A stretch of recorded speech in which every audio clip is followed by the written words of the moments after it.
Subscribe now and press the bell icon. Never miss an update.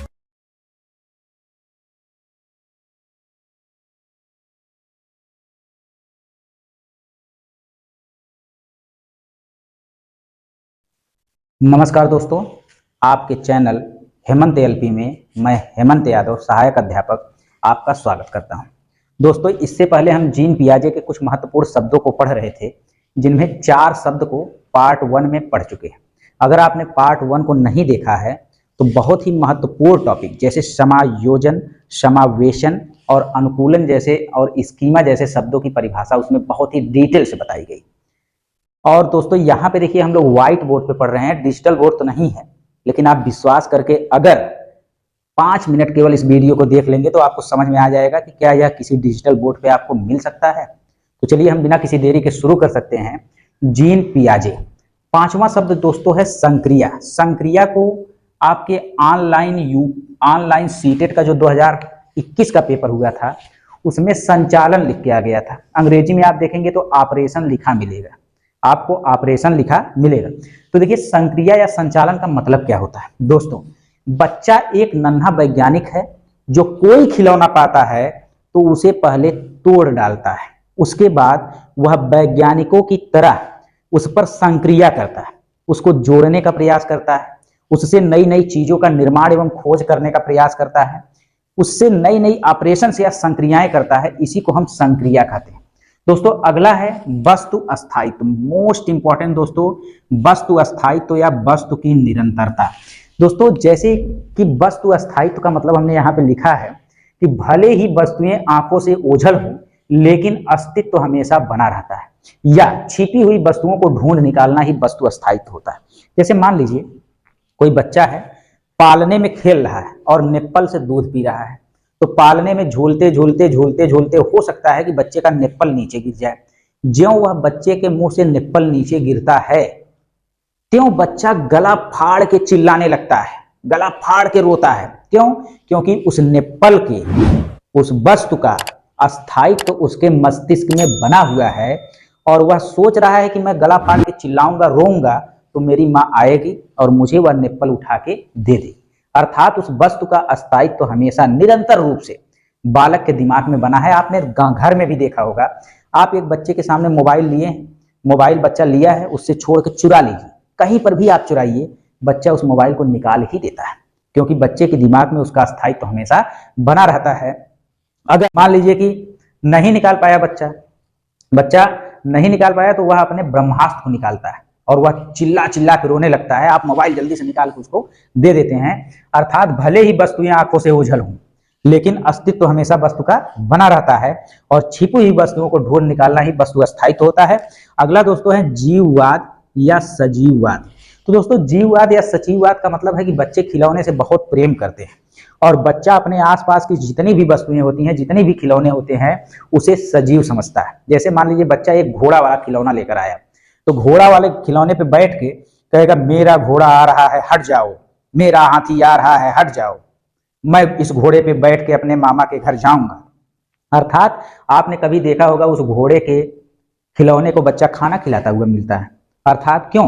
क्योंकि बच्चा उसे क्या समझ रहा है? सजीव समझ रहा है। तो दोस्तों, हम लोग आगे पढ़ेंगे कि वस्तु स्थायित्व जीन पियाजे की पहली अवस्था का गुण है, जीववाद जीन पियाजे की दूसरी अवस्था का गुण है।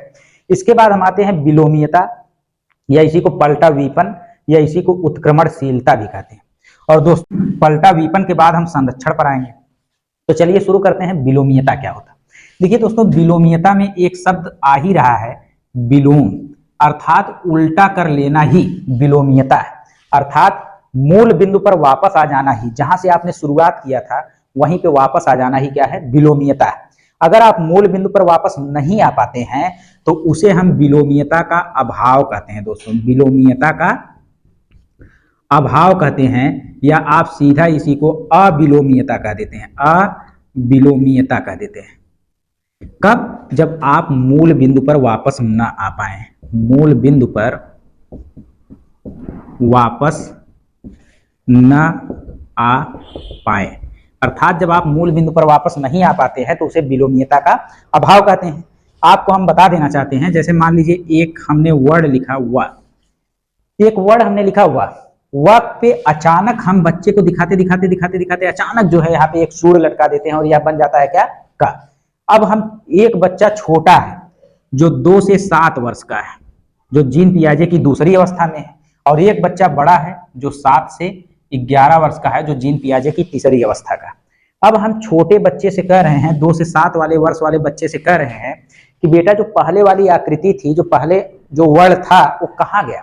छोटा वाला बच्चा देख रहा है कि अरे यार ये तो हुआ था, कैसे का हो गया, कहाँ गया, उसको कुछ समझ में नहीं आ रहा है, वह याद करने में क्या है, असमर्थ। तो याद करने में असमर्थ है, इसका मतलब छोटे बच्चे में पाया जाएगा बिलोमीयता का अभाव। लेकिन जो बड़ा बच्चा होगा 7 से 11 वर्ष वाला, वह कहेगा कि सर जी आप इस सूर को यहाँ से मिटा दीजिए और पुरानी वाली आकृति आपके सामने है, अर्थात यह बच्चा विलोम यानी मूल बिंदु पर वापस आ गया, यानी जहां से वाह की शुरुआत हुई थी वहीं वाह पे आ गया। अर्थात इस 7 से 11 वर्ष यानी बड़े वाले बच्चे में विलोमीयता का गुण पाया जाएगा, क्योंकि यह याद रखने में समर्थ है और मूल बिंदु पर वापस आ जा रहा है। तो आशा करते हैं कि यह आपने समझ गया, मतलब आप सभी लोग समझ गए होंगे। अगर आप समझ नहीं पाए हैं तो कमेंट करिएगा, मैं उस पर अलग से एक वीडियो विलोमीयता और विलोमीयता के अभाव पे बना दूंगा। दोस्तों संरक्षण या सुरक्षित रखने की योग्यता, जैसे विलोमीयता है वैसे सेम संरक्षण है। संरक्षण का मतलब है कि मूल आकृति पर वापस आ जाना, क्योंकि संरक्षण हमेशा किससे संबंधित होता है, आकृतियों से संबंधित। जैसे मान लीजिए एक इस तरीके से हम लाइन खींचे हैं और बच्चे को दिखा रहे हैं, दिखाते दिखाते एक बच्चा 7 से 11 वर्ष का है और एक बच्चा जो है 2 से 7 वर्ष का है, यानी जीन पियाजे की दूसरी अवस्था वाला ये है और एक बड़ा बच्चा तीसरी अवस्था वाला है। एक लाइन हमने ऐसे खींचा और दोनों को देखने को कहा और खट से इधर ऐसे एक लाइन खींच दिया। आप छोटे बच्चे से पूछ रहे हैं कि बेटा बताओ कि वो लाइन कहाँ चली गई जो पहले वाली थी। तो बच्चा सोच रहा है कि अरे यार लाइन कहाँ चली गई, मतलब वह मूल बिंदु पर वापस नहीं आ पा रहा है, मूल आकृति पर वापस नहीं आ रहा है। तो इसका मतलब 2 से 7 वाले बच्चे में पाया जाएगा संरक्षण का अभाव। क्या पाया जाएगा, संरक्षण का अभाव पाया जाएगा। जबकि इस बड़े बच्चे से ज्यों पूछा जाएगा बेटा बताओ मूल आकृति कहाँ गई, तो वह कहेगा सर इस चीज को आप क्या करिए, मिटा दीजिए। मिटाने के बाद देखिए आपकी पहले वाली मूल आकृति आ गई। अर्थात इस बड़े वाले बच्चे में पाया जाएगा संरक्षण का गुण। क्या पाया जाएगा, संरक्षण का गुण। यानी जो बच्चा मूल बिंदु पर वापस आ जाए, पहले वह बना था वह पे वापस आ जाए, उसमें पाया जाएगा विलोमीयता का गुण। जो नहीं वापस आ पाएगा मूल बिंदु पर, उसमें पाया जाएगा विलोमीयता का अभाव। जो मूल आकृति पर वापस आ जाएगा उसमें पाया जाएगा संरक्षण का गुण, और जो मूल आकृति पर वापस ना आ पाए उसमें पाया जाएगा संरक्षण का अभाव। कुल मिला जुला के दूसरे अवस्था वाले में संरक्षण का और विलोमीयता का अभाव पाया जाएगा। तीसरे अवस्था में जो 7 से 11 वर्ष है उसमें संरक्षण का भी गुण पाया जाएगा और विलोमीयता का भी गुण पाया जाएगा। उसके बाद दोस्तों अंतिम महत्वपूर्ण शब्द है निर्माण एवं खोज और भौतिक विश्व के साथ अनुभव। यहाँ पे जैसा कि लिखा है कि बच्चा एक नन्हा वैज्ञानिक है और नन्हे वैज्ञानिक का काम है खोज करना, अर्थ निर्माण करना, भौतिक विश्व के साथ अनुभव। अर्थात बच्चा एक नन्हा वैज्ञानिक है जो अपने ज्ञान का सृजन या अपने ज्ञान की खोज या अपने ज्ञान का निर्माण स्वयं करता है। दोस्तों जैसे वह जाएगा किचन में, मम्मी खाना बना रही हैं, एक गिलास उठाएगा, पूछेगा मम्मी यह क्या है, क्योंकि बच्चा छोटा है गिलास जान नहीं रहा है, तो मम्मी कहेंगे बेटा यह तो गिलास है। तो देखिए बच्चा एक नन्हा वैज्ञानिक है, वह गिलास उठाया और स्वयं पूछ रहा है, अपने ज्ञान का सृजन वह कैसे कर रहा है, स्वयं। और मम्मी बता रही है बेटा यह गिलास। फिर प्रश्न कर रहा है कि मम्मी अच्छा गिलास से क्या होता है, तो मम्मी कहेंगे पानी पिया जाता है। तो मम्मी पानी क्या होता है, बेटा पानी पिया जाता है, गर्मी में पानी ठंडा पिया जाता है और ठंडी में गर्म पानी पिया जाता है। अच्छा मम्मी ये ठंडा क्या होता है, गर्म क्या होता है। ऐसे ही तमाम क्वेश्चन करता रहेगा, यानी अपने ज्ञान का सृजन वह स्वयं करता रहेगा। कभी आपने रियलाइज किया होगा, आप मोटरसाइकिल साइकिल पे बच्चे को ले जाते हैं तो जो चीज देखता है उसके बारे में पूछता रहता है। आप कभी बच्चे के साथ पौधा लगाए होंगे तो बच्चा पौधे के बारे में पूछता रहता है। यानी कोई भी काम आप करेंगे तो बच्चा एक एक प्रश्न पूछता ही रहता है।